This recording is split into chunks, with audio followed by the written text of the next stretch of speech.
All right, we're going to take a look at the beginning of the Cold War, and this time around, we're going to examine Czechoslovakia, Berlin, Korea, and the various alliances that were developed that will eventually destroy the alliance that came about from the Second World War. Okay?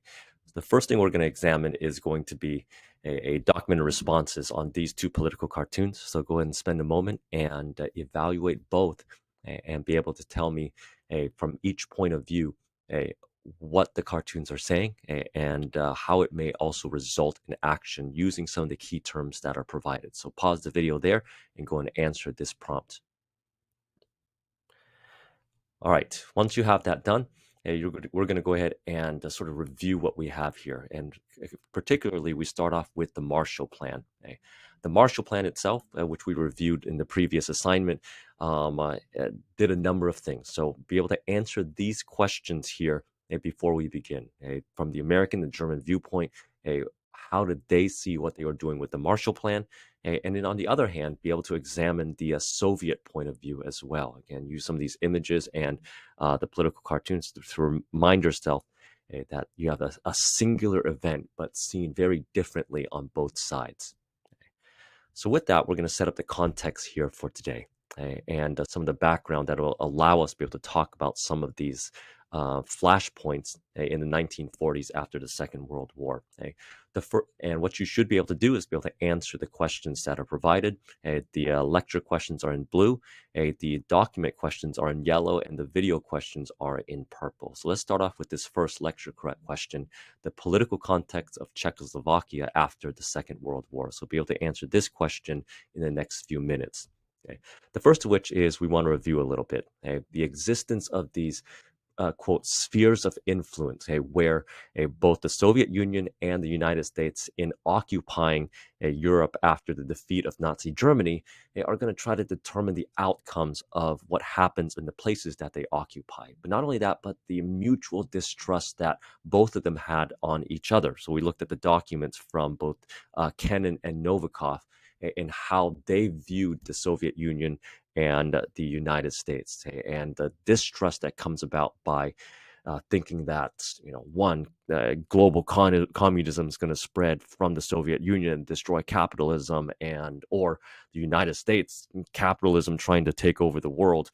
Again, this is what each other are seeing as of one another.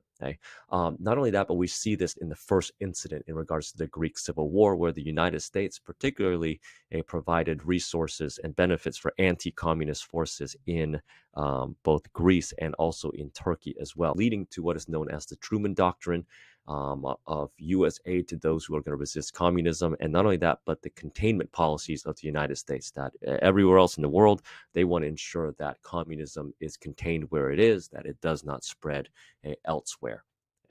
And we also see this in the Marshall Plan, the U.S. financial aid program for rebuilding Europe for these various war-torn countries. And if you look at this particular map here in regards to where the Marshall Plan was implemented and the amount of money that was given. Now, the United States basically said, look, if you want money to rebuild, all you have to do is apply. And if you're actually looking at this map a little bit closer, you're going to see that a number of countries, particularly the places where the Soviet Union have occupied, they did not bother applying. There's enough pressure from the Soviet Union to say, we'll take care of you, implement the Soviet communist policy, and we will take care of things. Two countries, however, attempted to apply, Poland and Czechoslovakia, where there was debate over, look, should we take this? Should we not? So we're going to key in on Czechoslovakia in the next few minutes here.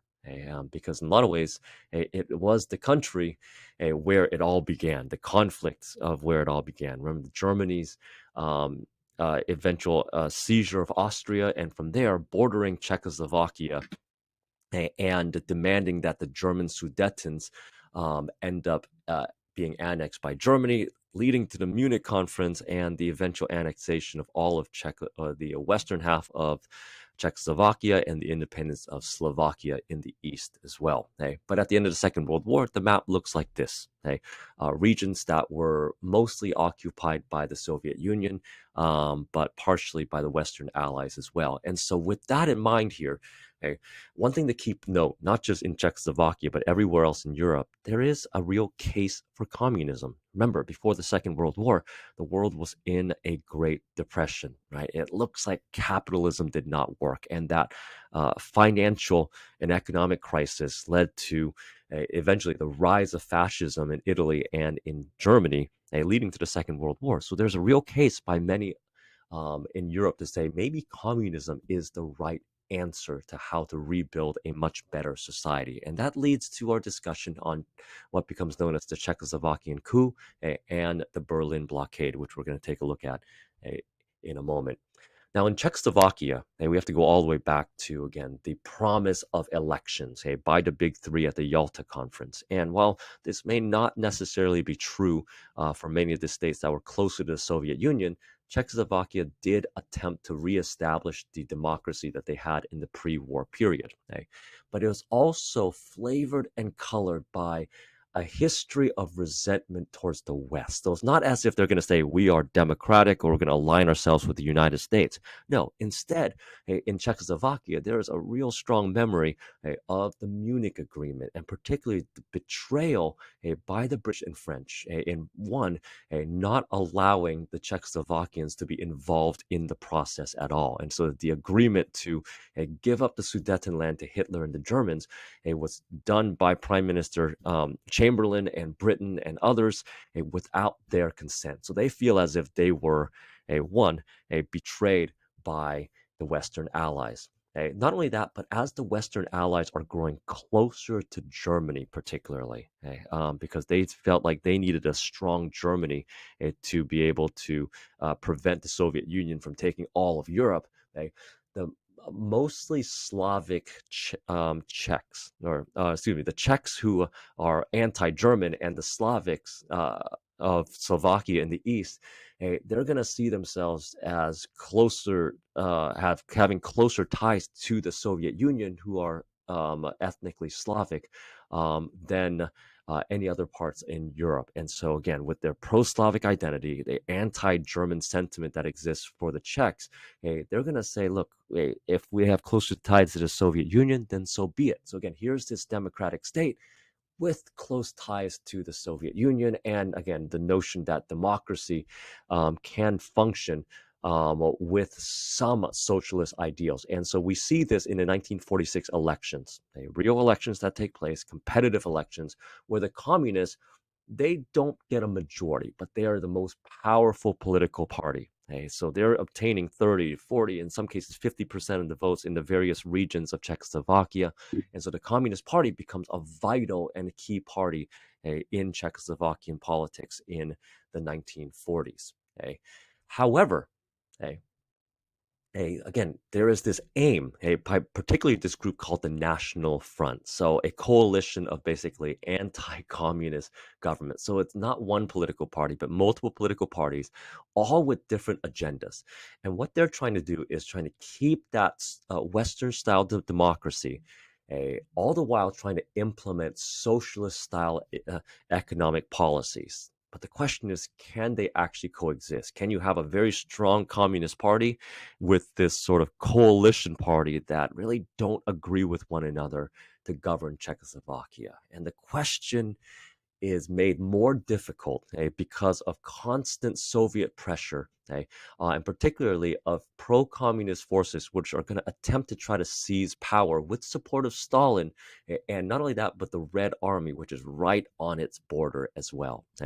And so what you're going to take a look at in document number 24 is the pressure that is brought about by both the Soviet Union and the communists within Czechoslovakia to, in a lot of ways, influence the government to gain more power within the Czechoslovakian government. And we're going to see the outcomes that comes about from this. So what you're going to do, go ahead and pause the video right now. Spend a few minutes, generally between 7 or 8 minutes, to go ahead and answer the questions for document number 24. So go ahead and do that right now.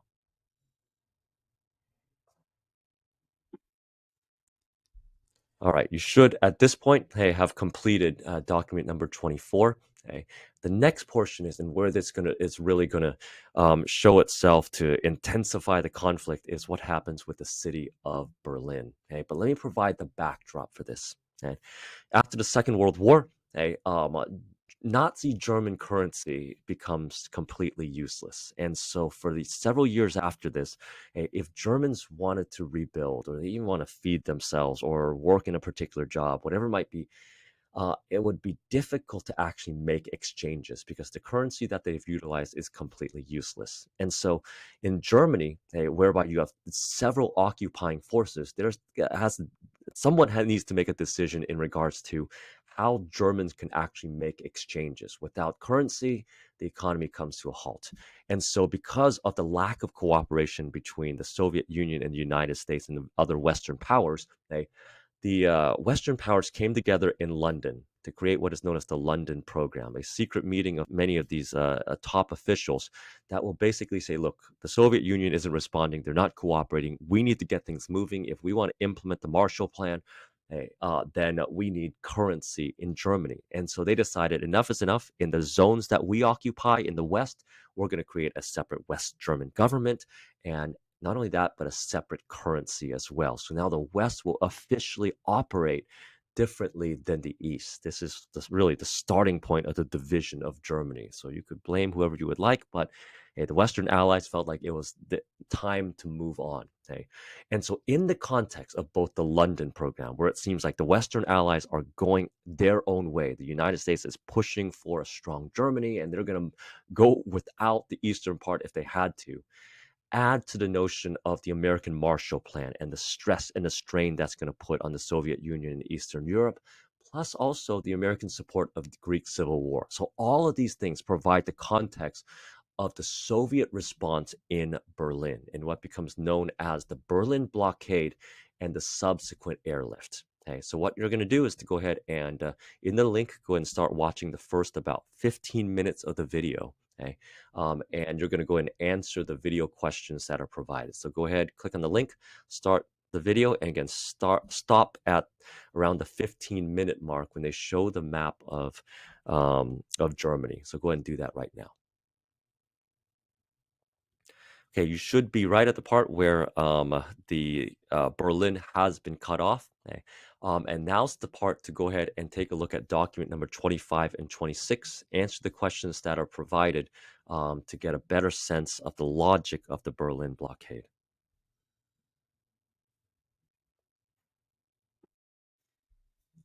All right, you should have spent about 8 minutes on this. Okay? And with that, we're going to take a look at the rest of the Berlin airlift, what it took to be able to do it, to be able to feed, to clothe, and to rebuild, and to keep Germans warm during the cold winters, all through an airlift. Again, just to remind you that this has never been successfully done before. In World War II, there were attempts to feed entire armies through an airlift, and it just did not work. So let's see how the United States, Britain, and their allies were able to pull this off.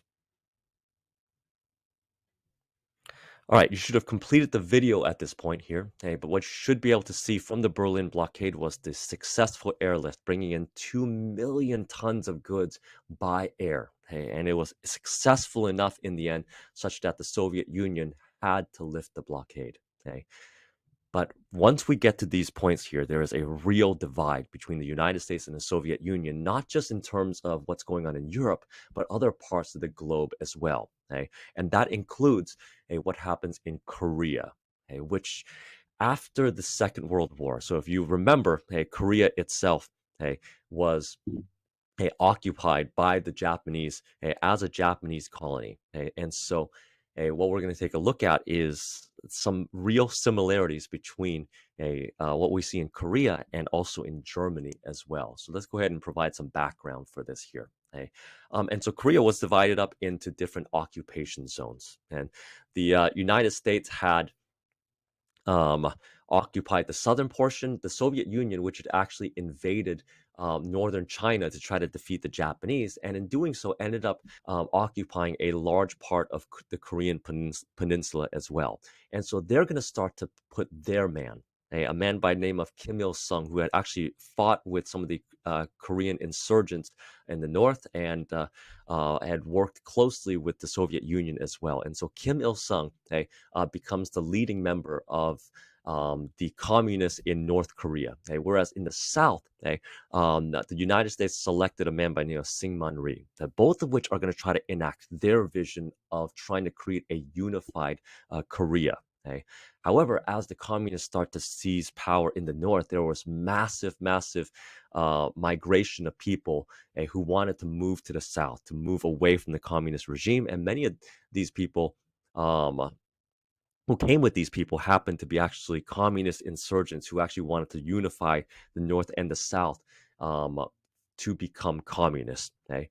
Eventually, Kim Il sung is going to convince Joseph Stalin that the time was ripe to unify the Korean peninsula under the communist banner. And so, with their support, they end up invading the South.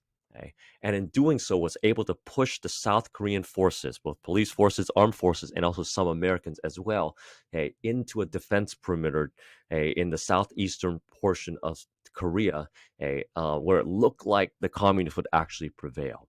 However, there was a subsequent UN invasion that will eventually cut off the communist forces and push them way back into North Korea.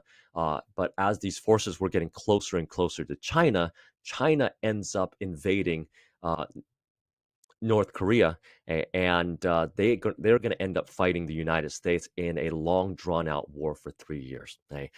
And so in this, you have a stalemate that is going to last for a little while. But really, for the first time, a massive conflict that is going to include the United States, somewhat the Soviet Union, and communist China at this point in a drawn-out conflict, which many will say is the first hot phase of the Cold War, where you actually have combat between both sides.